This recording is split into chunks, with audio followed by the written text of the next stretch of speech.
আমানত আছে, আছে না? না কথা বলছেন এখানে। রাস্তা দিয়ে একটা সুন্দরী মহিলা যাচ্ছে,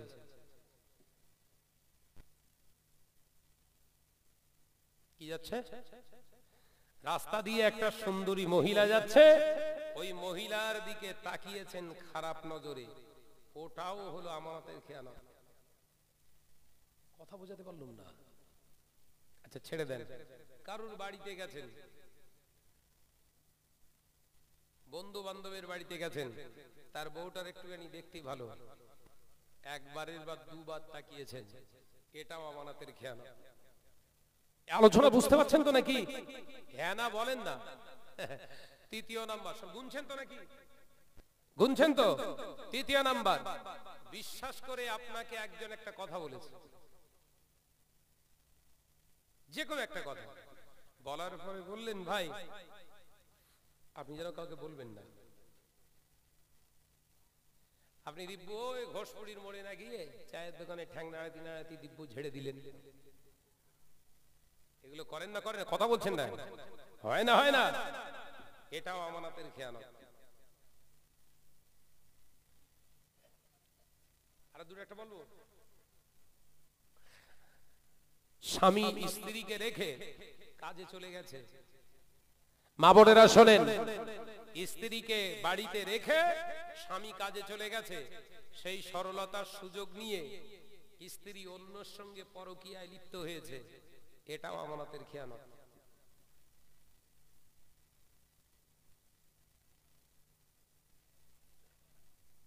এসব আসামি সমাজে ভরে গেছে না যায়নি? জোরে বল না রে বাপ। ও নওজওয়ানেরা, যুবকেরা, ছেলেরা, বাচ্চারা, পর্দা নশিনা মা ও বোনেরা, আল্লাহ নবী তার নবী রাহমাতাল লিল আলামিন, আল্লাহ নবী জলিল কদর সাহাবী ফারুক আযম ওমর রাদিয়াল্লাহু তাআলা আনহু হুজুর টেনশনে আছে, আমানতটা যে আমার কাছে আছে। হযরতে ওমর রাদিয়াল্লাহু তাআলা আনহু তালাশ করতে লাগলেন, খুঁজতে বেরিয়ে গেলেন, খুঁজে খুঁজে খুঁজে খুঁজে খুঁজে খুঁজে ইয়ামেনের একটি জায়গায় হুজুর উপস্থিত হয়ে গেলেন। হুজুর আমার উপস্থিত হয়ে গিয়ে দেখছেন একটা ঝোপড়া ঘর। জিজ্ঞাসা করলেন এই ঘরের মালিককে, বললেন ওয়াইস আল কারনী। হযরতে আল্লাহ নবীর জলিল কদর সাহাবী ফারুক আযম ওমর রাদিয়াল্লাহু তাআলা আনহু সহ সাহাবায়ে কেরামেরা প্রেজেন্ট হয়ে গিয়েছে। আল্লাহ নবী সাহাবী জিজ্ঞাসা করলেন সালাম দিয়ে, আসসালামু আলাইকুম, ও আল্লাহর বান্দা আপনার নাম কি? ওয়াইস।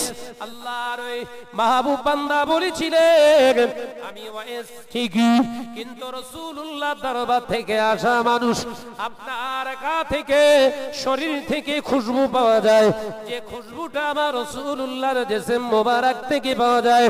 ও আল্লাহর বান্দারা, আপনাদের শরীর থেকে যে খুশবুটা আমি পাইছি, যেটা পাইতেছি, যেটা আমি পাচ্ছি, আমার মনে হয় মদিনাতুল মুনাওয়ারা থেকে আপনারা আসছেন। আপনারা কি রাসূলুল্লাহর সাহাবীরা? একবার জোরে হবে না?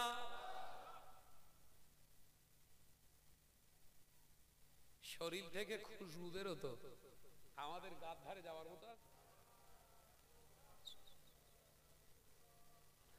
রাতের আকাশে তারকারা ভাসে, রাতের আকাশে তারকারা ভাসে, রবের নামে তাসবিহ পড়ে। জোরে হলো না? আরেক জোরে হলো না? আল্লাহ আল্লাহ আল্লাহ আল্লাহ আল্লাহ আল্লাহ সুবহানাল্লাহ। পাহাড়ের ঝর্ণা ঝরে ঝরে যায়, পাহাড়ের ঝর্ণা ঝরে ঝরে যায়, রবের নামে জিকির করে। জোরে হবে না? নারে তাকবীর, নারে তাকবীর। আল্লাহ আল্লাহ আল্লাহ আল্লাহ আল্লাহ আল্লাহ সুবহানাল্লাহ। জোরে জোরে লা ইলাহা ইল্লাল্লাহ। লা ইলাহা ইল্লাল্লাহ। ভোরের ওই পাখি কুহু কুহু ডাকি, ভোরের ওই পাখি কুহু কুহু ডাকি, তোমার নামে তসবিহ পড়ে। আল্লাহ আল্লাহ আল্লাহ আল্লাহ আল্লাহ আল্লাহ সুবহানাল্লাহ। জোরে বলবেন না? নারায়ে তাকবীর, নারায়ে তাকবীর। আল্লাহ আল্লাহ আল্লাহ আল্লাহ আল্লাহ আল্লাহ সুবহানাল্লাহ। জোরে জোরে লা ইলাহা ইল্লাল্লাহ।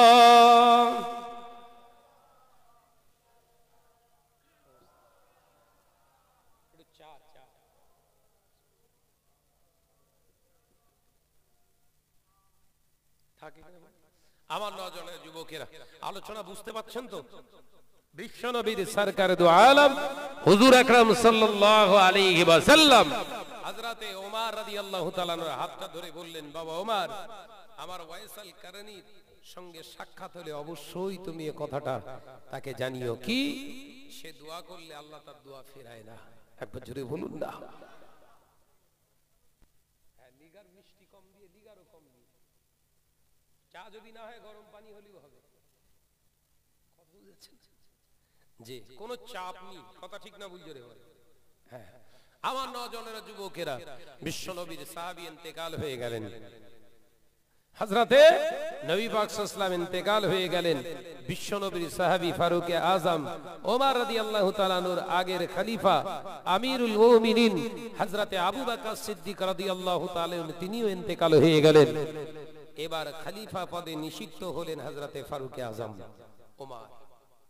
একবার জোরে বলুন না সুবহানাল্লাহ।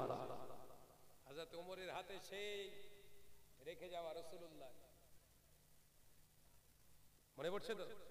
সেই রেখে যাওয়া কি জুব্বা মুবারক, বিশ্বনবীর জলিল কদর সাহাবী ফারুকে আযম হযরতে ওমর রাদিয়াল্লাহু তাআলা আনহু। হুজুর টেনশনে আছে, আমানত তো আমাদের কাছে আমানত দিলি থাকে। এই কথা বলছেন না কেন? থাকে, শুধু দুবার অপেক্ষায় থাকে।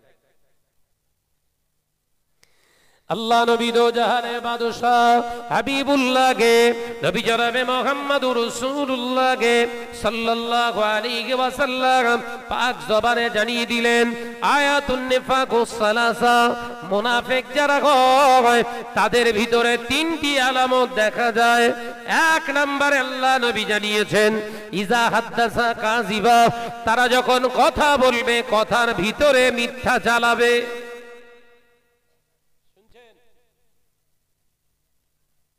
কথা বললি মিথ্যা রাস্তায় গ্রহণ করবে, কল কৌশলে মিথ্যা বলবে। আল্লাহ নবী দয়ার নবী রাহমাতাল লিল আলামিন হুজুর আমার পাক জবানে জানিয়ে দিলেন, ও আমার সাহাবীরা শুনে রেখে দাও, জেনে রেখে দাও, আমি নবী তোমাদের জানিয়ে দিলাম, শুধু মিথ্যা কথা বলবে না। মুনাফিক যারা হবে আমি রাসূলুল্লাহকে সাল্লাল্লাহু আলাইহি ওয়াসাল্লাম পাক জবানে তোমাদের জানিয়ে দিলাম, শুধু মিথ্যা কথা বলবে না। মিথ্যা কথা বলার সাথে সাথে তাদের জীবনে আমানতের খেয়ানত করবে। ও আমার সাহাবীরা, আমি রাসূলুল্লাহকে সাল্লাল্লাহু আলাইহি ওয়াসাল্লাম পাক জবানে জানিয়ে দিলাম, মুনাফিক যারা হবে আমানতের তারা খেয়ানত করবে।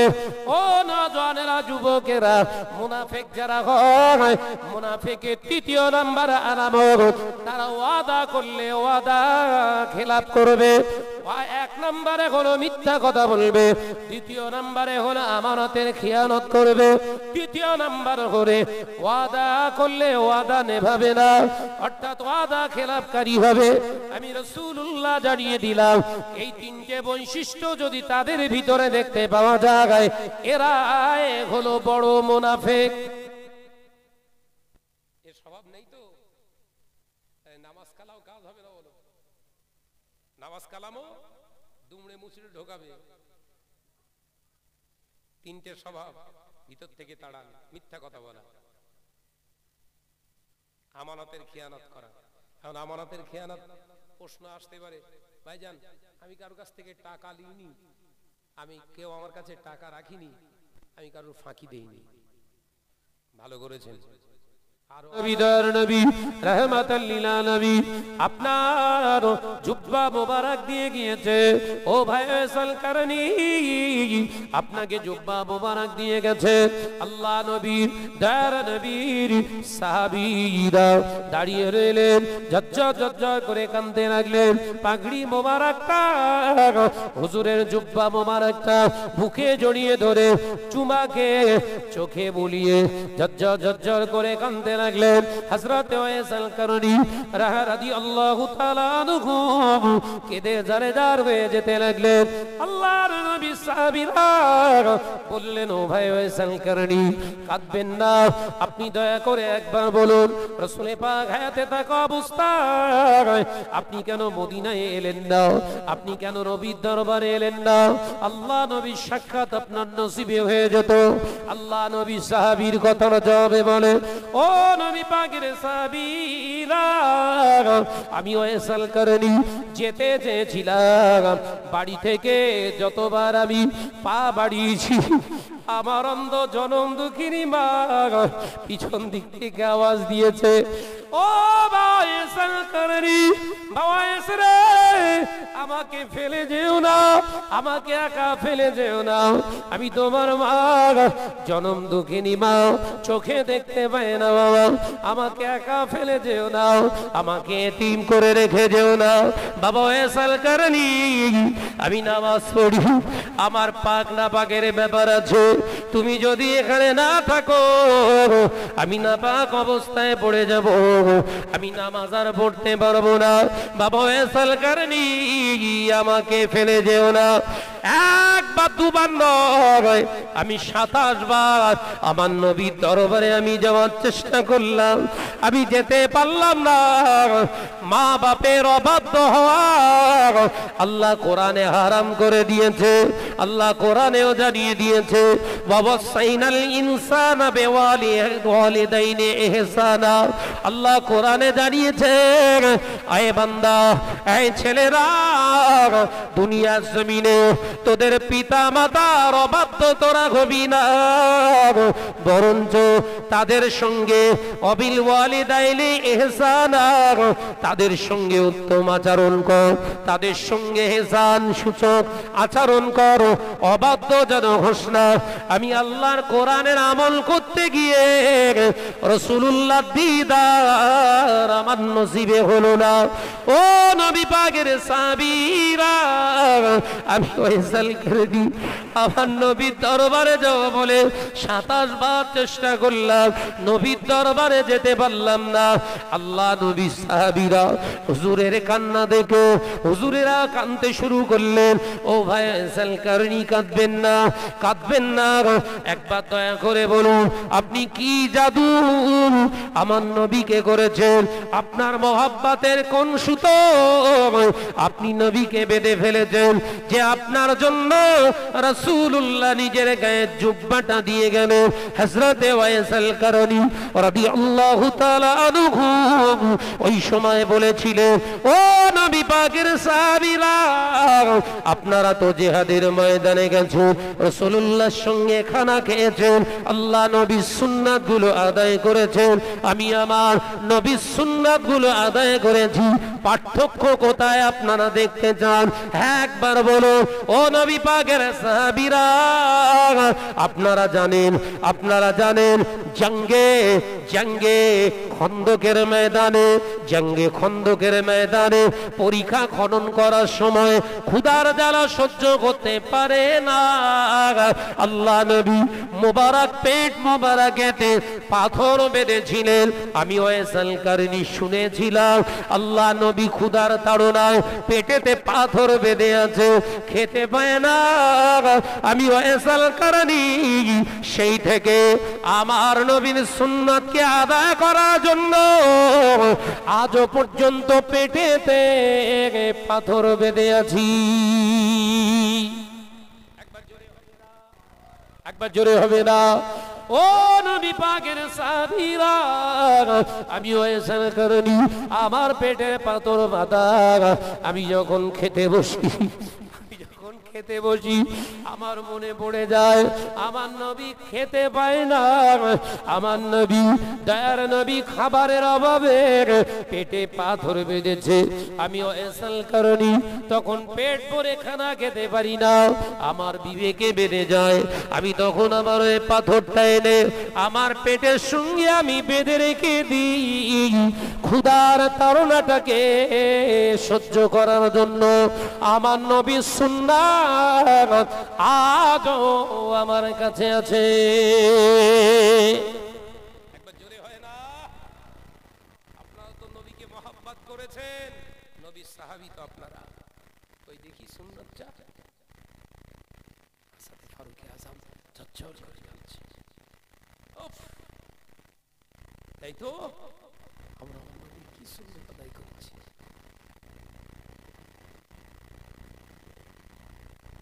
এমন সুন্নাত আদায় করলাম, মিষ্টি খাওয়া সুন্নাত আদায় করেছি, দাড়ি রাখা সুন্নাত আদায় করেছি, জুব্বা পরা সুন্নাত আদায় করেছি, টুপি পরা সুন্নাত আদায় করেছি, দস্তরখানা বিছানো সুন্নাত আদায় করেছি, চেটে খাওয়া সুন্নাত আদায় করেছি, আঙুল চুষে খাওয়া সুন্নাত আদায় করেছি, মিষ্টি খাওয়া সুন্নাত আদায় করেছি। ও মুসলমানেরা, মিথ্যা কথা না বলা, পরনিন্দা না করাটাও এটাও তো নবীর সুন্নাত। 63 বছরের জিন্দেগিতে আমার নবী জীবনে কোনোদিন মিথ্যা বলেন না।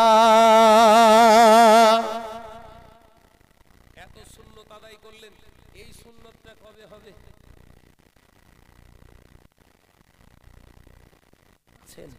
বলতে পারবেন? একটা সারা দিনের ভিতরে একটা মিথ্যা কথা, একটা পরনিন্দা, একটা চগলখড়ি করেন, একটা দিন সামনে রোজা, রমজান মাসে ছেড়ে দিয়েছেন, এই কথা বলেন না কেন? রমজান মাসেও ছাড় দেন, পরনিন্দা না করা, মিথ্যা কথা না বলা, চগলখড়ি করা না করা, চগলখড়ি না করা। সাবধান হতে পেরেছেন? সাবধান ছিলেন কিসে? না, পানাহার করা যাবে না,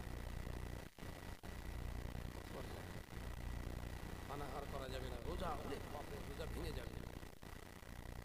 পানাহার করলে যেমন রোজা ভেঙে যায়, রোজা থাকা অবস্থায় মিথ্যার আশ্রয় গ্রহণ করলে রোজাটা দুমড়ে যায়। রোজা থাকা অবস্থায় চগলখড়ি করলে রোজাটা মুছড়ে যায়। রোজা থাকা অবস্থায় গীবত করলে ওই রোজাটা দুর্বল হয়ে যায়।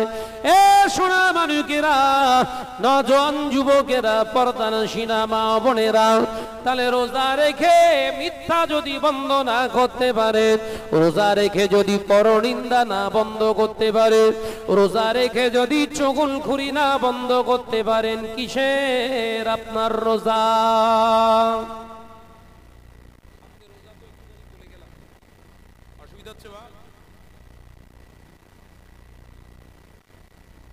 অসুবিধা হচ্ছে?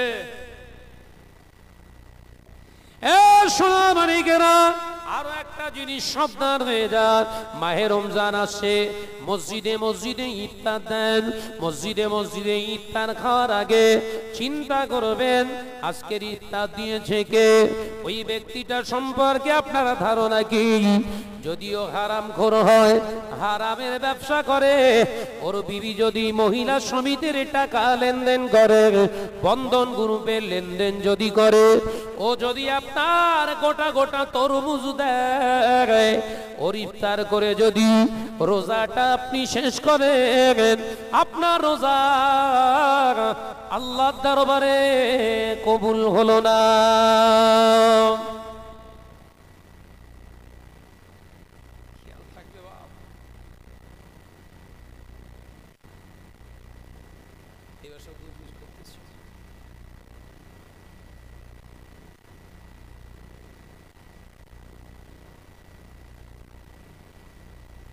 মসজিদে ইফতার দিতে হবে শরীয়তের বিধান নয়।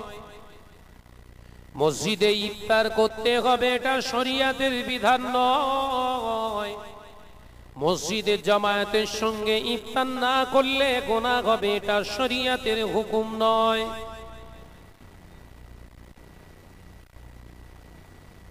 মাথায় ঢুকছে? শরীয়তের মাসালা হারাম করে দেওয়া খাবারটা যদি পড়ে খাওয়ার সময় বিসমিল্লাহি ওয়া আলা বারাকাতিল্লাহ সাথে সাথে আপনি বেঈমান।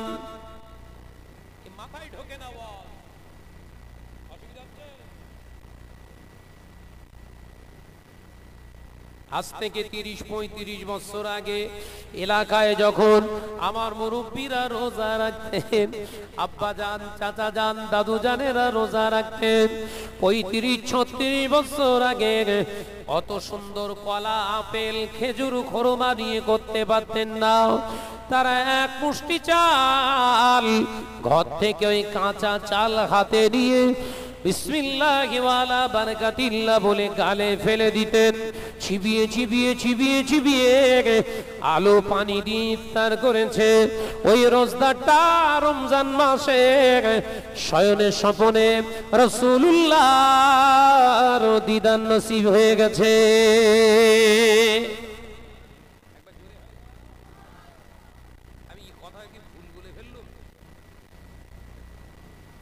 এ সোনা মানিকরা, বিগাইরে হিসাব, আল্লাহ কোনো হিসাব দেন না, বিগাইরে হিসাব। যত পারো খাও, যত পারো খাও রমজান মাসে, অসুবিধা নাই। রমজান মাস বরকতের মাস, কিন্তু আমার আল্লাহ বলেছেন হালাল খেতে। যত খুশি খাবি খা।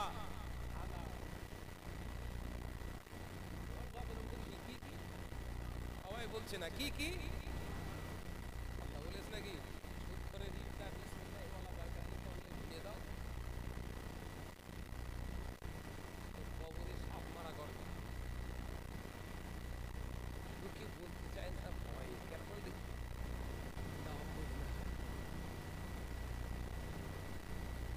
কথা ঠিক না বুঝে রে বলে, কিন্তু আপনাদের ছোট ভাই এ ছেড়ে যাবে না।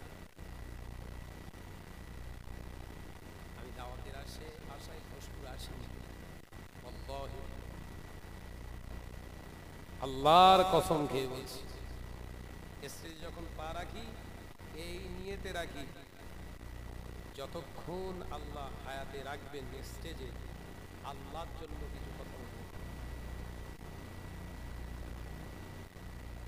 আর যদি নিয়ত থাকতো আগামী বছর যেন ঘোষপুর আমার হয়, ওদের ধারা আলাদা।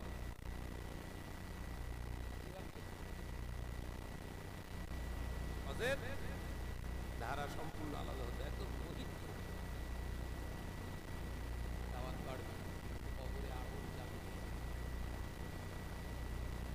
ভাইরা, নজনেরা, যুবকেরা, ছেলেরা, বাচ্চারা, পর্দারা, সিনামা ও বোনেরা, আল্লাহ নবী দো জাহানের বাদশাহ হাবিবুল্লাহ নবী জনাবে মুহাম্মদুর রাসূলুল্লাহ সাল্লাল্লাহু আলাইহি ওয়াসাল্লাম জলিল কদর সাহাবী হযরতে ফারুক আযম ওমর রাদিয়াল্লাহু তাআলা আনহু হুজুর আমার বললেন, ভাই ও ভাই ওয়াইসাল করনি, আল্লাহ নবী আপনাকে সালাম দিয়েছে, আল্লাহ নবী আপনাকে সালাম দিয়েছে। হযরত ওয়াইসাল করনি রাহমাতুল্লাহ আলাইহি ডুকরে ডুকরে কেঁদে ফেললেন। আল্লাহ নবী আমাকে সালাম দিয়ে গেলেন, আল্লাহ নবী আমাকে সালাম দিয়ে গেলেন। ও ভাই ওয়াইসাল করনি, শুধু সালাম দেন না, হযরত ওয়াইসাল করনি যখন সিজদাতে চলে গেলেন, সিজদাতে চলে গেলেন, আল্লাহ নবী জুব্বা মোবারকটা নিয়ে কেঁদে কেঁদে দোয়া করছে।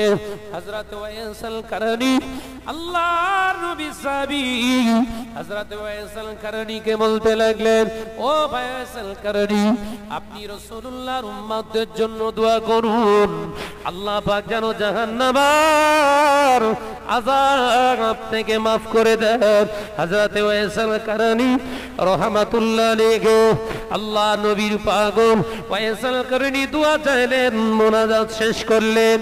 এ নওজোয়ানেরা, যুবকেরা, ছেলেরা, বাচ্চারা, ওই রাতে ফারুক আযম ওমর রাদিয়াল্লাহু তাআলা আনহু স্বপ্ন দেখলেন দিন ও দুনিয়ার বাদশা হাবিবুল্লাহকে নবী জনাবে মুহাম্মদুর রাসূলুল্লাহকে সাল্লাল্লাহু আলাইহি ওয়াসাল্লাম স্বপ্নে জানিয়ে দিলেন, বাবা ওমর, আমার ওয়াইসাল কারনীকে আর একটু বেশি দোয়া করতে কেন বললে না? কেন ইয়া রাসূলুল্লাহ, হাবিবাল্লাহ, ও বাবা ওমর, আমার ওয়াইসাল কারনী যদি আর একটু দোয়া করত, একবারের দোয়ার ওসিলায় আমার আল্লাহ পাক আল্লাহ তাআলা আমার ৭০,০০০ জাহান্নামী উম্মতকে সাহায্য করে। মিথ্যা কথা বলো না। যখন কেউ তোমার চগলখুরি করতে বলে, চগলখুরি করো না। যখন তোমাকে কেউ হারাম খানা দেয়, হারাম খানা খেও না। যখন কেউ তোমাকে পরনিন্দা করতে বলে, পরনিন্দা করো না। যখন কেউ তোমাকে হারাম জিনিস দেখায়, হারাম জিনিস দেখো না। যদি কেউ তোমাকে নাজায়েজ কাজে ধাবিত করে, ওই নাজায়েজ কাজের দিকে এগিয়ে যেও না। এটার নাম হলো বেরেক।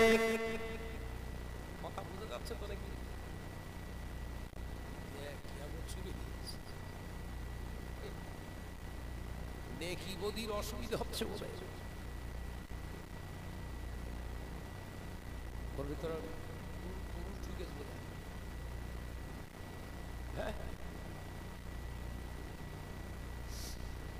এই মেয়ে ছেলের ভেতরে, মেয়ে লোকের ভিতরে বা ছেলেরা ঢুকে কেড়া দেয়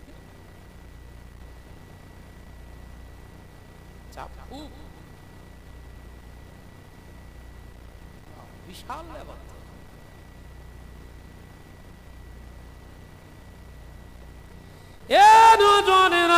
মুরব্বিয়ানগণেরা, ছেলেরা, বাচ্চারা, পর্দানাশিনা মা ও বোনেরা, আল্লাহ নবী দোজাহারে বাদশাহ হাবিবুল্লাহ নবী জনাবে মুহাম্মদুর রাসূলুল্লাহ সাল্লাল্লাহু আলাইহি ওয়াসাল্লাম পাক জবানে জানিয়ে দিলেন, ও আমার সাহাবীরা, এমন একটা দিন আসবে, সময় আসবে, যেদিনে দেখতে পাওয়া যাবে আমার উম্মতেরা নামাজ আদায় করবে, আমার উম্মতেরা রোজা আদায় করবে, আমার উম্মতেরা হজ আদায় করবে, আমার উম্মতেরা দাড়ি রাখবে, টুপি পরবে, আমার উম্মতেরা বড় বড় মসজিদ বানাবে, আমার উম্মতেরা জামাতবদ্ধভাবে নামাজ আদায় করবে, মসজিদ প্রতি মুসল্লি পাওয়া যাবে।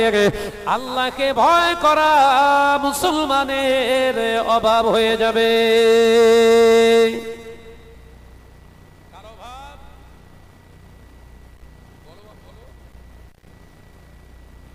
কারো ভাব আল্লাহর ভয় করা মুসলমানের অভাব। নামাজি পাওয়া যাবে, আল্লাহর ভয় করা মুসলমান করা মুশকিল হয়ে যাবে। আমরা কি সেই দিকে এগুচ্ছি না? আমরা নামাজ আদায় করি, অনেকে জুম্মা আদায় করে, অনেকে ৫ ওয়াক্ত না পারলেও ২ ওয়াক্ত পড়ে, অনেকে আবার ৫ ওয়াক্ত নামাজ আদায় করে। অথচ এই ঘরে খোঁজ নিয়ে যান, ওই ঘরে খোঁজ নেন একবার, ওদের ঘরের মা, ওদের ঘরের মেয়ে, ওদের ঘরের বউ, ওদের ঘরের বিবি, ওদের ঘরের মেয়ে, ওদের ঘরের মা, ওদের ঘরের বোন, এই ৪ জন মহিলার যে কোনো একজনকে বন্ধন গ্রুপের এজেন্ট বানিয়ে রেখেছে। আল্লাহ নবী সাহাবীরা প্রশ্ন করলেন, হুজুর কারণটা কি? আল্লাহ নবী বললেন, আলীর রে বাবা, এর কারণ হলো আমার উম্মতেরা নামাজ পড়বে, রোজা করবে, হজ করবে, যাকাত দেবে, গোপনে গোপনে সুদের কারবার করবে।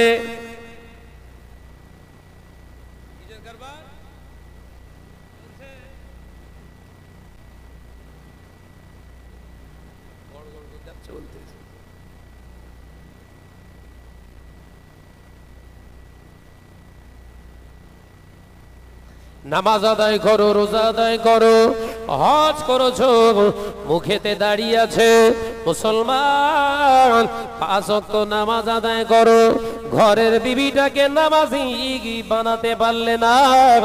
আল্লাহ নবী হাদিস অনুযায়ী আদ-দায়ুসু লা ইয়াদখুলুল জান্নাহ, দায়ুসেরা কশিনকালে বেহেশতে যাবে না।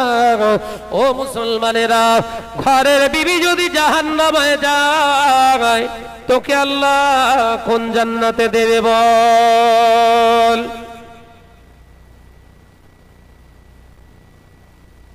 তোরে কোন জান্নাতে দেবে?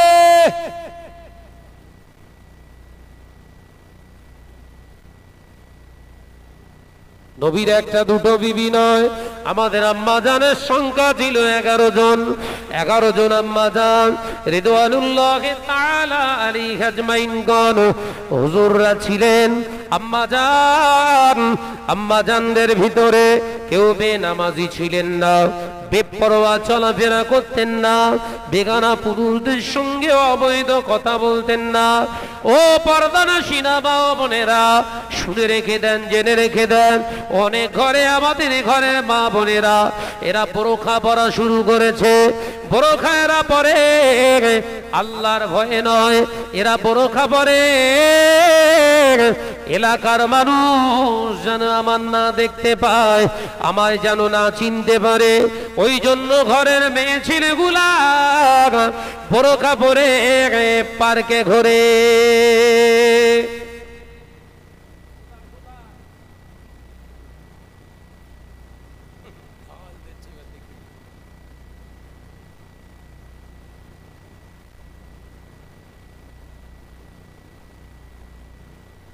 বাবা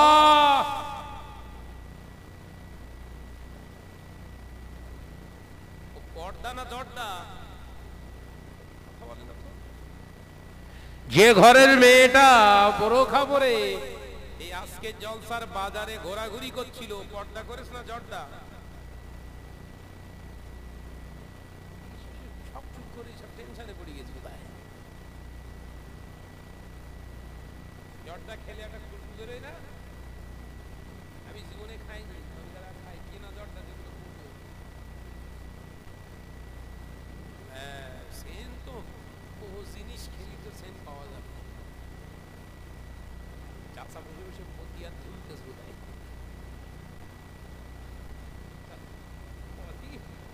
মতিয়ার ঝাড়ছেন, কাঁচা কাঁচা সুগুরি কাঁপছে। ও জিনিস আবার আলাদা। বাবা বিশ্বনবী বললেন, বাবা সাহাবীরা সাবধান,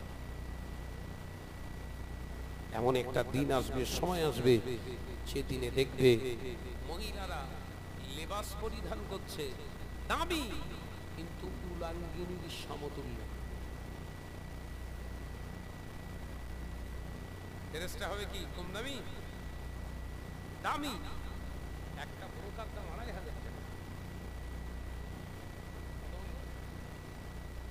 2500 টাকার বোরখা মানে ওর একদম গুড়িয়ে ফেলবে না? সে দেখি মাথার উপর আবার ফুল রেখে দিয়েছে, তাতে আবার লাইট, অন্ধকারে হেঁটে যাচ্ছে, জ্যাকম্যাক করতেছে। কেলো বলতে ছেড়ে দে, কেলো কেলো।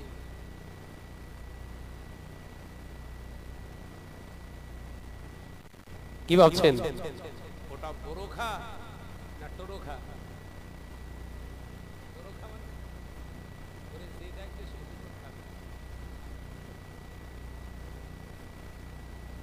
আল্লাহ আমাদের এই সমস্ত আহিয়াতি পোশাক থেকে হেফাজত করেন। বলুন আল্লাহুম্মা আমিন। আরো জোরে বলি আল্লাহুম্মা আমিন। প্রাণ খুলে দরুদ আল্লাহুম্মা।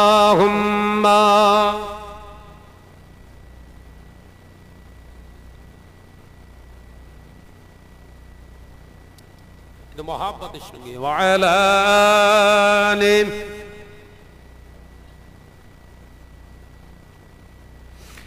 একই দিন তোমারই নাম মসজিদে হবে এলান, একই দিন তোমারই নাম মসজিদে হবে এলান। তৈরি থেকো, তৈরি রেখো কবরের মাল সামান। জোরে হলো কই? আরে জোরে হবে না। একদিন তোমারই নাম মসজিদে হবে এলান আল্লাহুম্মা সাল্লি আলা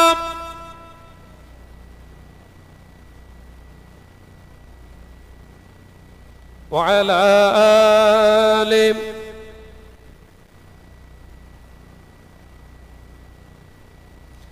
বন্ধু স্বজন আত্মীয় পরিজন পরিয়ে তোমার নতুন কাফন বন্ধু স্বজন আত্মীয় পরিজন পরিয়ে তোমার নতুন কাফন নিয়ে যাবে ওই কবরে থাকবে না কেউ আপন একদিন তোমারই নাম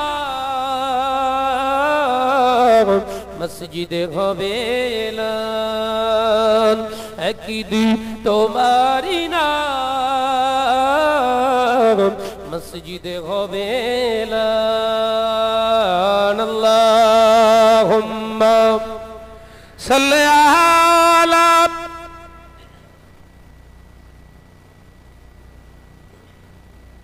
ওয়া আলা আলি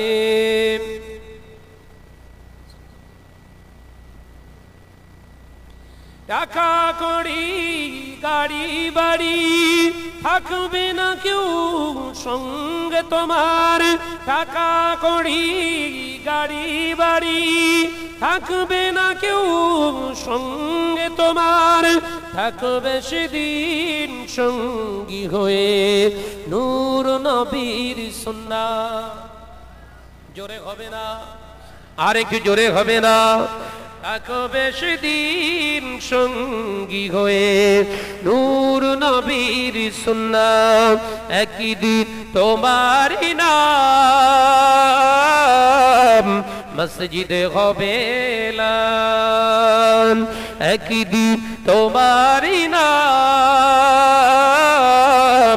মসজিদে হবে এলান তৈরি থেকো তৈরি রেখো কবরের মাল সামান একদিন তোমারই নাম মসজিদে হবে এলান আল্লাহুম্মা সাল্লি আলা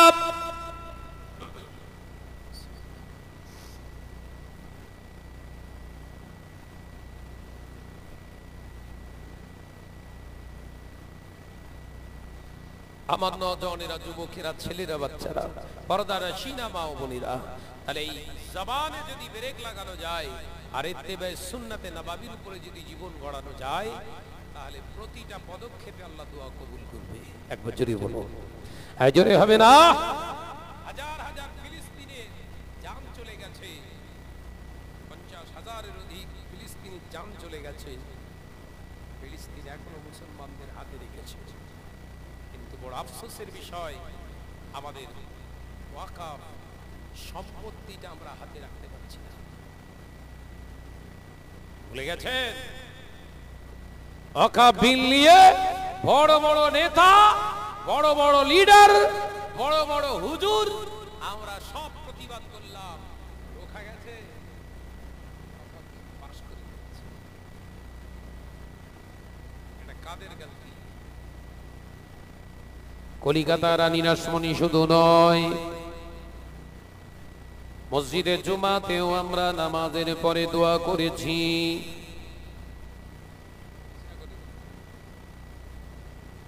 প্রতিটা ইনসানের সবে গিয়ে দোয়া করেছি ইস্তেমায় গিয়ে দোয়া করেছি প্রতিটা মাদ্রাসায় দোয়া হয়েছে ও মুসলমান ভাই ও বাবাজিরা এখনো কেন আমাদের পক্ষে রায় এলো না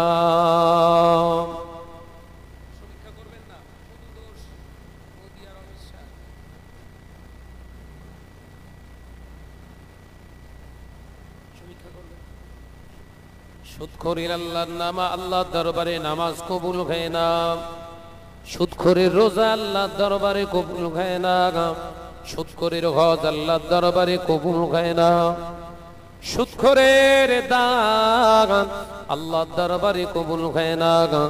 ও নওজওয়ানেরা, যুবকেরা, ঘরের বিবিকে দিয়ে, মেয়েকে দিয়ে, বোনকে দিয়ে, মাকে দিয়ে যদি আপনার মহিলা সমিতি বন্ধন গ্রুপের টাকা তুলে ওই টাকার ঘর বেঁধে ওই ঘরের ভিতরে যদি দোয়া করি, কিংবা ওই টাকা নিয়ে যদি মসজিদ বানায়, ওই মসজিদের নামাজ আল্লাহর দরবারে কি কবুল হয়েছে?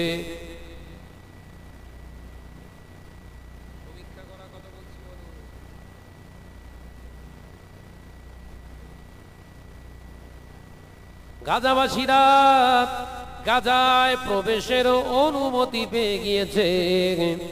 লক্ষ লক্ষ মুসলমান এসে তারা কোথায় থাকবে ও চিন্তা আগে করলেন না। পড়ে থাকা রড, পড়ে থাকা ভাঙাচুরা দিয়ে, চড় দিয়ে, ত্রিফল দিয়ে আগে আল্লাহর ঘর মসজিদ তৈরি করছে। একবার জোরে হবে না?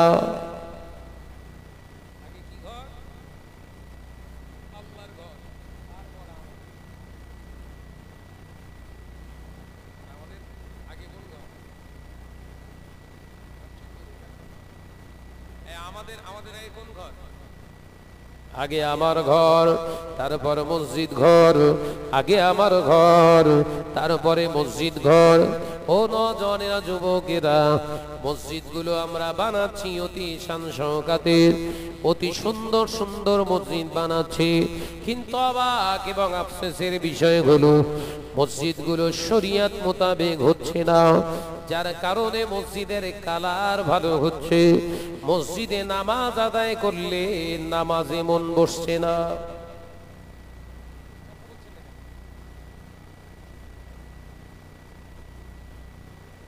মসজিদে মার্বেল হচ্ছে, মার্বেল দেবে কে? শাহনাজ ভাই দেবে একাই 50,000 টাকা।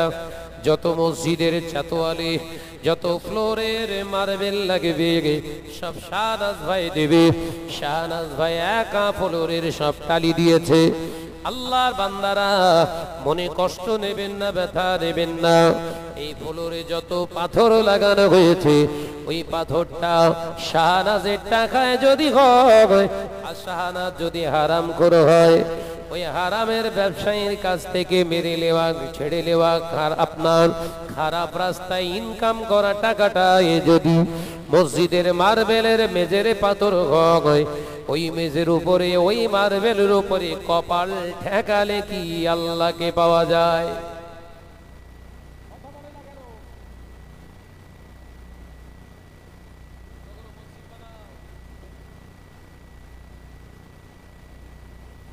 নবী আমার দিন ও দুনিয়ার বাদশাহ হাবিবুল্লাহ গে, নবী জনাবে মুহাম্মদুর রাসূলুল্লাহ গে সাল্লাল্লাহু আলাইহি ওয়াসাল্লাম পাক জবানে জানিয়ে দিলেন, ও আমার সাহাবীরা, মসজিদ হবে সংসদে, আলিশান মসজিদই হবে, মসজিদের আমানত আর থাকবে না।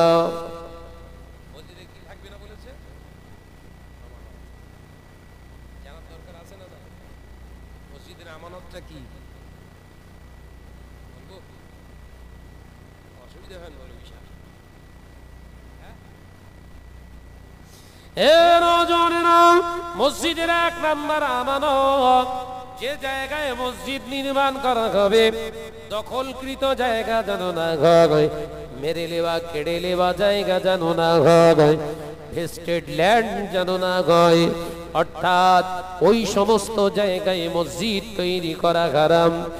1 নাম্বার আমানত হলো বিশুদ্ধ জায়গা, নির্ভেজাল জায়গা, বিতর্কিত জায়গা নয়, এইরকম একটা জায়গা চুজ করা হলো মসজিদের জন্য 1 নাম্বার আমানত।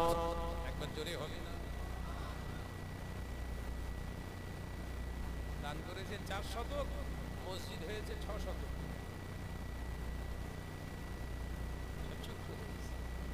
দান করেছে কত শতক? 4 শতক। মসজিদ হয়েছে 6 শতক। 38 বছর নামাজের পরে নতুন কমিটি এসে শুনছে, তো নতুন জন ব্যাচেলার গ্রুপের সব দায়িত্ব নিয়ে বলছে আগে মসজিদ মাপিয়ার এনে মসজিদ মেপে দেখে 6 শতক জায়গা দিয়েছে। পুরাতন কমিটি জিজ্ঞাসা করছে, হ্যাঁ গো মসজিদের দলিল কই? বলে মসজিদ চালাবি, আমার দলিল কি হবে? বলে মসজিদ চালাতে গেলে দলিল দরকার আছে। দেখ মসজিদ বলছে 4 শতক লেখা রয়েছে, আর জমি রয়েছে 6 শতক, দিতে পারলাম না। একটা হাড় গুলো চাষা বলতেছে আল্লাহর ঘর তো বরকত হয়েছে।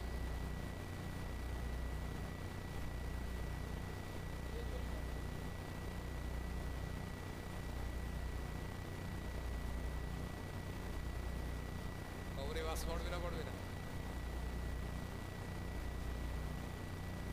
মনে করছে মসজিদ তৈরি করতেছে মানে আমার মর্ম শঠান জান্নাত, মানে জান্নাত যেমন বিবি তৈরি করা, রান্না করা, ভেন্ডির তৈরি।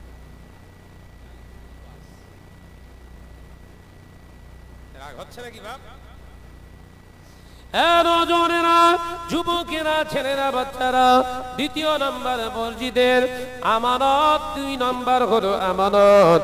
আল্লাহ নবী জানিয়ে দিলেন দ্বিতীয় নাম্বার আমানত হলো ও আমার উম্মত উম্মতিরা, মসজিদের যে টাকা পয়সা তোমরা অর্থ মাল মেটেরিয়ালস, এক কথায় মসজিদের জন্য যা কিছু খরচা করবে টোটালটাই হতে হবে হালাল। এই হালাল অর্থটা হলো মসজিদের জন্য দ্বিতীয় আমানত। একবার জোরে হবে না?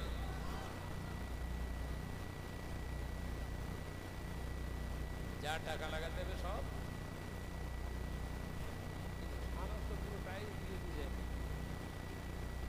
আনাজকে সুদের ব্যবসা করে। আব্দুল সেলিমকে সে কি দিল? না নিজে যা ভিটের ইট লাগবে সব হলো। আব্দুর রফিককে এলাকার টপ র্যাঙ্কের লটারি খোর। কালারটা যা খরচা হবে, 1 লাখ টাকা যদি কালার করতে লাগে আমি দেওয়ার। কে বলছে? আব্দুর রউফ। সে কি করে? সে কি করে? সময় সময় ঠিক নেই, লাল পানি সাদা পানি মিক্সচার করে খায়। এদের দ্বারা এখন চলছে মসজিদ। এই কথা বলছে না কেন? 38 কোটি মুসলমান ভারতবর্ষে। ক কোটি বললাম? 38 কোটি মুসলমান ভারতবর্ষে। সেই ভারতবর্ষের পার্লামেন্টে বিল পাস হচ্ছে মুসলমানদের ধন সম্পত্তি হস্তগত করার জন্য। আমি এটা বোঝাতে চাইছিলাম। আমরা নিজেরাই আমানতের খেয়ানত করছি, আমরা নিজেরাই আমানতের খেয়ানত করছি। হাদিস পাকের প্রথম আমি বর্ণনা করেছিলাম, আল্লাহ নবী পাক জবানে জানিয়ে দিলেন আমানতের খেয়ানতকারীরা হলো মুনাফিক। মিথ্যা কথা বলে যারা এরা হলো মুনাফিক, আর ওয়াদা খেলাপ করে যারা এরা হলো মুনাফিক। এ নজনেরা, মুরব্বিয়ান গণেরা, তাহলে আমি শানার মসজিদ নির্মাণ করলাম, আমি মিথ্যার আশ্রয় গ্রহণ করলাম, হারামের আশ্রয় গ্রহণ করলাম। শুধু তাই নয়, 3 নাম্বার আমানত হলো মসজিদের পরিচালক যারা হবে, মসজিদের পরিচালনা করবে যারা, এরা যেন মসজিদের পরিচালকরা যারা হবে এরা যেন নামাজি হয়। নামাজি হলে শুধু হবে না, ইমামতি করার যোগ্যতা যাদের আছে এদের হাত দিয়ে মসজিদ চালনা করাটাও হলো মসজিদের আমানত। একবার জোরে হবে না? মসজিদ চালাবে কারা? ইমামতি করার ক্ষমতা আছে যাদের। তার মানে ইমাম চলে গেছে ছুটিতে, কেশিয়ার থাকলে মসজিদে কেশিয়ার নামাজ পড়াবে। এসব শুনেছেন? করে সমাজ করে, দাওয়াত দেবেন না?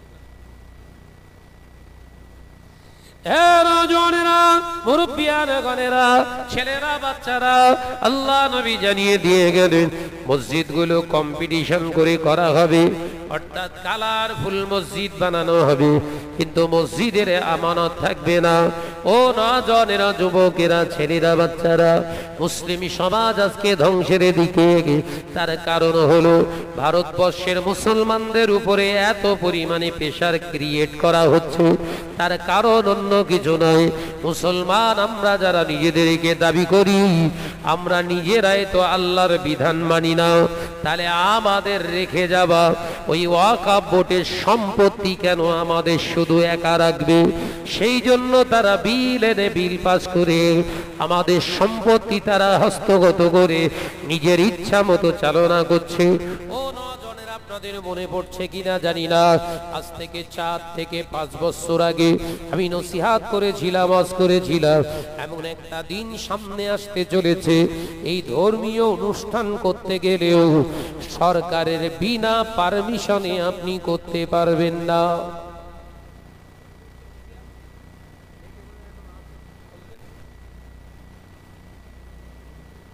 আগামী দিন আসছে, তার মানে এসে গেছে। শহরতলি এলাকায় যত জলসা করি আমি, বাইরের রাজ্যে যত জলসা করতে যাই, পারমিশন ছাড়া। কথা বোঝাতে পারলাম না? পারমিশন ছাড়া রাত 12টার পরে মাইক চালানো যাবে না। কিন্তু সেদিন জলসা করে এলাম রাজস্থানের জয়পুরের নয়, ওটা হচ্ছে ঝাটওয়াড়া, রাজস্থানের জয়পুরের পাশের শহর ঝাটওয়াড়া বলে একটা জায়গায় ওয়াজ করে এলাম সেদিন আপনাদের নেক দোয়ায়। জানুয়ারি তার আগেও একটা ওয়াজ করে এসেছি আমি ওই জয়পুর একদম মেন সিটিতে 12টার।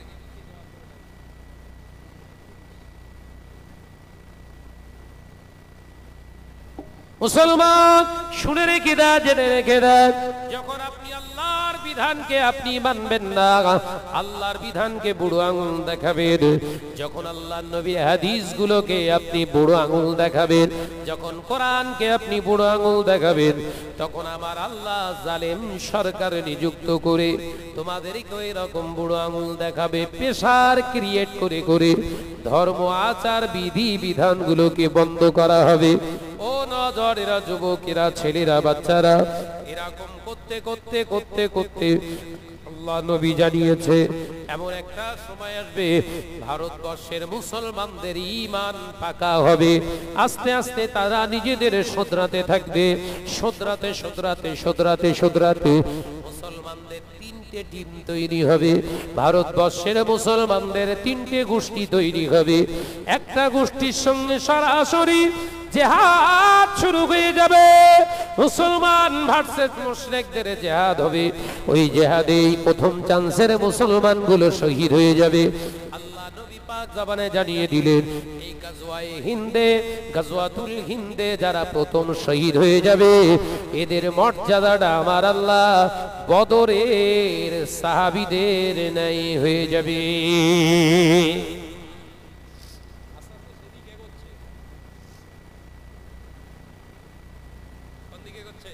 আপনি ভাবছেন আমি ছেলেগুলালে কি সুন্দর সুখে আছি, থাকতে দেয়া হবে না। আপনি ভাবছেন ওই অদূত মিয়ার বাড়িতে আক্রমণ হচ্ছে, আমার হবে না, সব কাগজপত্র সব ঠিক আছে, মানে আমি বেঁচে গেছি। কল কৌশল করে আপনার উপরে হস্তগত করো। কথা বুঝতে পারছেন না? এই তো সেদিন আসামে কিছু মুসলিম প্রায় 250 ফ্যামিলি, মুসলিম ফ্যামিলিকে উদ্বাস্তু বলে ডিক্লেয়ার দিয়েছে সরকার, আসামের সরকার। কি তাদের সব ফুরুক আছে, সব যা চেয়েছিল সব, কিন্তু অফিসার কারা? অফিসার কারা? ওরা না, ঠিক 250 ফ্যামিলিকে আবার ডিটেনশন ক্যাম্পে পাঠিয়ে দিয়েছে।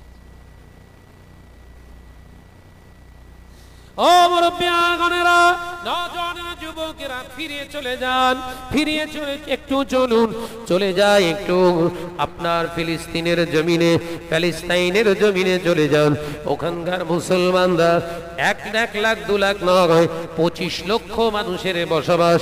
ওই গাজা উপত্যকা, ওই গাজার উপত্যকার 25 লক্ষ মুসলমানকে বাস্তুচ্যুত করতে চাইলো। মেরে মেরে বোম মেরে মেরে 50,000 মানুষকে তারা শহীদ করে দিয়েছে।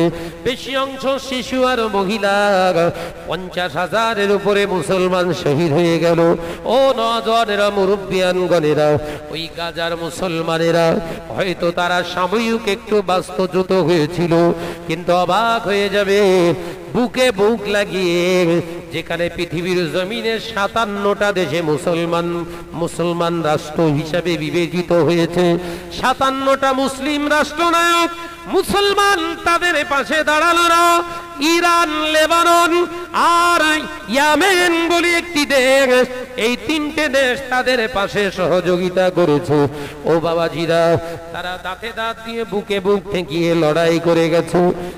একটানা 15 মাস ধরে জেহাদে তাদের জীবন জীবিকা সব বিলীন করে দেওয়ার পরে ইসরায়েল মনে করেছিল তাদের সৈন্যদের আমরা মেরে ফেলেছি, কিন্তু তারা এখন ইসরায়েল সৈন্যরা কেঁদে কেঁদে পাগল হয়ে যাচ্ছে। ইন্টারনেটে দেখবেন বাবা, ইসরায়েলের সৈন্যরা কাঁদছে, কারণ বিবৃতি দেয়া হয়েছিল 1500 হামাস সৈন্যদেরকে মেরে দেয়া হয়েছে, কিন্তু তারা যখন ফাঁকায় বেরিয়ে এসেছে, আগে যত সৈন্য ছিল তার থেকে আরো সংখ্যায় সৈন্য তাদের বেড়ে গিয়েছে।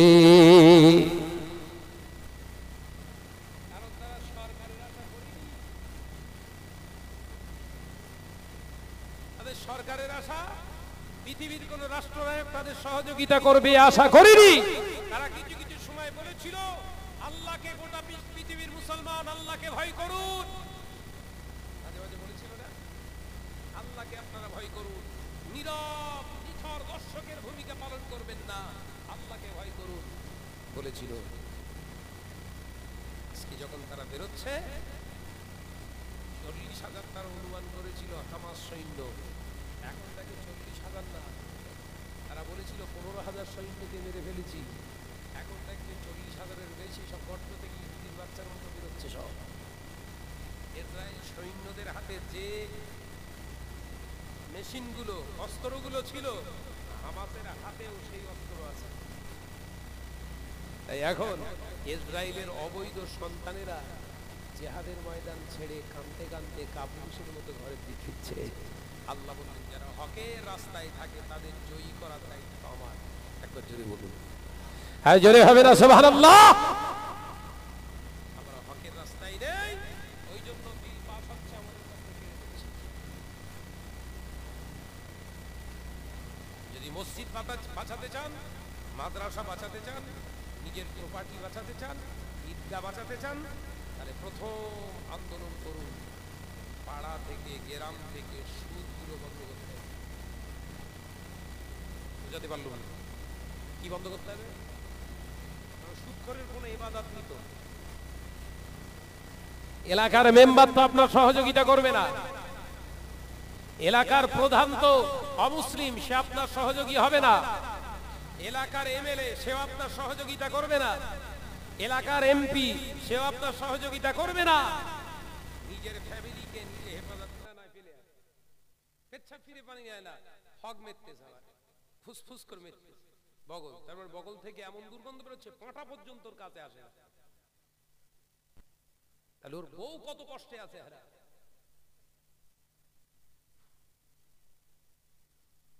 এই অসুবিধা হচ্ছে। পরিষ্কার পরিচ্ছন্নতা থাকা হচ্ছে ঈমানের একটি অঙ্গ। একবার জোরে বলুন, জোরে হবে না সুবহানাল্লাহ। ভাইরা আমার, নওজওয়ানেরা, যুবকেরা, হযরতে ওমর রাদিয়াল্লাহু তাআলা আনহু বললেন, আমরা রাসূলুল্লাহ দরবার থেকে আসি। আপনি কি করে জানলেন? হযরতে ওয়াইসাল কারনী রাহমাতুল্লাহ আলাইহি রাদিয়াল্লাহু তাআলা আনহু বলা যায়, আল্লাহ নবীর দার নবীর পাগল হযরতে ওয়াইসাল কারনী বললেন, ও নবী পাকের সাহাবীরা, আমি জানি রাসূলুল্লাহ দরবারে আমি না যেতে পারি, আল্লাহ নবীর দরবারে দরবারে আমি না যেতে পারি, আল্লাহ নবীর হাতে হাত দিয়ে কলেমা না পড়তে পারি, আল্লাহ নবীর সোহবতে আমি না থাকতে পারি, কিন্তু আল্লাহর অশেষ কৃপা, আল্লাহর অশেষ মেহেরবান, আল্লাহর অশেষ দয়া, আমি আমার নবীর গায়ের খুশবুটা বলতে পেরে যা।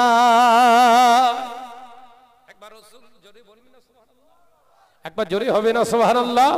আল্লাহ নবী সাহাবীরা অবাক হয়ে গেলেন, আপনার কি মা হায়াতে আছে? হযরত ওয়াইসাল করনী বললেন, আমার আম্মা জান হায়াতে আছে, আমার আম্মা জান হায়াতে আছে, তিনি দুই চোখে দেখতে পান না, দুই চোখে অন্ধ। রাসূলুল্লাহ কি আপনাদের বলেন না, আল্লাহ নবী কি আপনাদেরকে বলে যান না, আমার মা তো অন্ধ, আমার কাছে এখন অর্থের পরিমাণে এক দিরহাম আমার 1 টাকা এখনো বুঝি।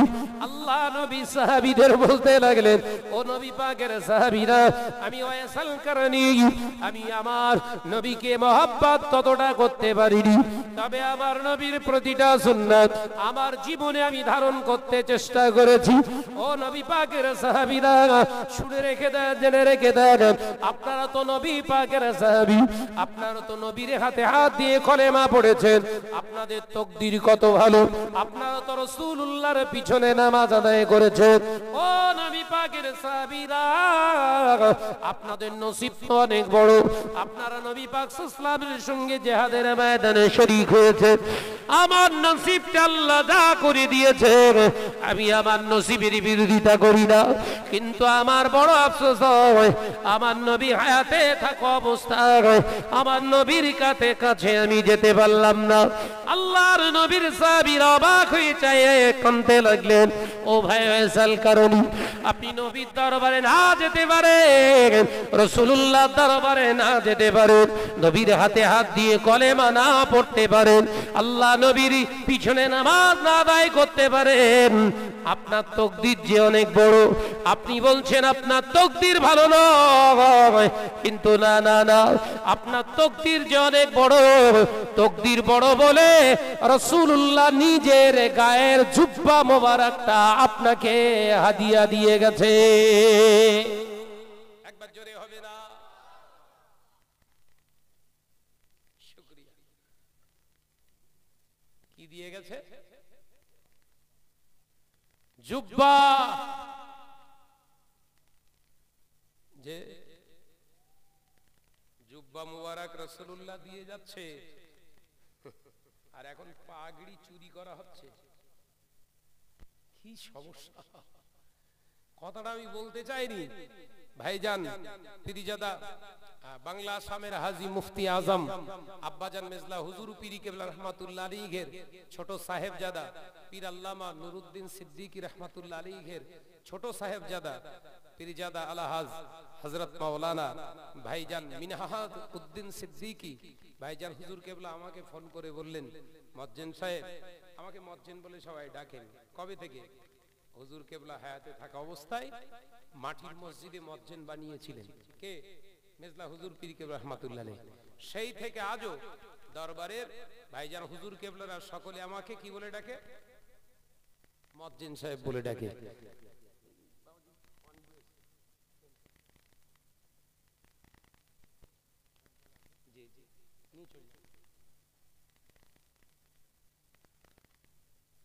কি বলে ডাকে? মুয়াজ্জিন সাহেব। যে মুয়াজ্জিন সাহেব, এই মুয়াজ্জিনকে তারা সেই মুয়াজ্জিন বলেই চেনে। এখনো তারা ডাকেন আমাকে দরবারে গেলে, ভাইজান হুজুর কেবলা, এই মুয়াজ্জিন সাহেব চলে এসেছে, চলে এসো, চলে এসো, বসো, কাছে বসিয়ে গল্প করে, মহব্বত আছে। আমার নওজওয়ান যুবকেরা, তো উনি আমায় ফোন করে বললেন, মুয়াজ্জিন ভাই, একটা সমস্যা হচ্ছে সমাজে প্রচুর। কি? আমার শ্বশুর আব্বা, তার মানে পীর আল্লামা শাহ সুফি আবু ইব্রাহিম সিদ্দিকী রাহমাতুল্লাহি আলাইহি, বড় হুজুর পীর কেবলা মেজর সাহেবজাদা, ওনার মাথার পাগড়ি, মানে উনি বলছেন, উনি হচ্ছে ছোট জামাতা তো ওনার, উনি বলছে আমার শ্বশুর আব্বা কাউকে পাগড়ি দিয়ে যায়নি। প্রচার হচ্ছে কোন মলি সাহেবের নাকি পাগড়ি দিয়েছে, প্রচার হচ্ছে। তা আপনি স্টেজে যেহেতু আজকে যাচ্ছেন, বলবেন আমার নাম করে যে পাগড়িটা দেয়া হয়নি, বরঞ্চ চুরি করা হয়েছে। এবার কি করবেন আপনি? কথাটা আমার, কথা বলছেন না কেন? আমি ভেরিফাই করলাম আরো দুজনকে, দরবারের মানুষকে, তারা বলল না ভাইজান যেটা বলেছে ওটা ঠিক, চা আজান দিয়ে যায়নি। আমি বলেছি হ্যাঁ ভাই, আমি তো নাম মেনশন করে বলিনি, বলেছি অমুক ব্যক্তি অমুক বলি সাহেব পাগড়ি চুরি করেছে, এরম বলেছি? আমি শুধু বললুম যে পাগড়িটা নিয়ে পীরত্ব ফলানো হচ্ছে, ওই পাগড়িটা আসলেই চুরি করা, হুজুর কেবলা দিয়ে যায়নি। তোলপাড় হয়ে যাচ্ছে, শাহনাজ আমার কাছে চোর বলেছে, শেষে মন্দিরের কলা চুরি করার ব্যাপার হয়ে গেছে না এটা? কথা বলছেন না কেন? কিরম হয়ে গেছে বলেন? মন্দিরে কে না আমি কলা চুরি করি? আরে ভাই তোর নাম বলিনি, তুই গায়ে পেতে নিচ্ছিস কেন? আমি তোকে চোর বলেছি? আপনারা দেখেছেন ভাইরাল, কোন এক ভাইজান আমাকে নাম ধরে জেনাখোর বলেছে না? আমি গায়ে কিন্তু পেতে লেইনি, কারণ আমি ও কাজের কাজই না। তুই আমার যতই বলিস আমি কিচ্ছু বলবো না। বল না। প্রতিবাদ করতে দেখেছে? কথা বলছেন না কেন? কিছু বলেছি?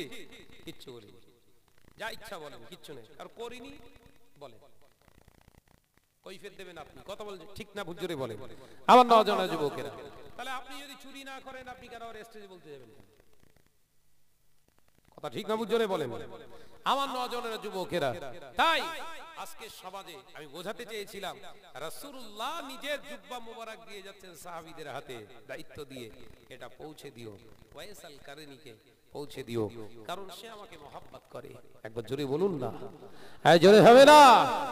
হ্যাঁ আমি তাকে দিয়ে গেলাম রাসূল পাক সাল্লাল্লাহু আলাইহি ওয়াসাল্লামের জান, ইতিহাস, লাইফ হিস্টরি দেখলে আমাদের জিন্দেগিটা তৈরি করতে ইচ্ছা যায়।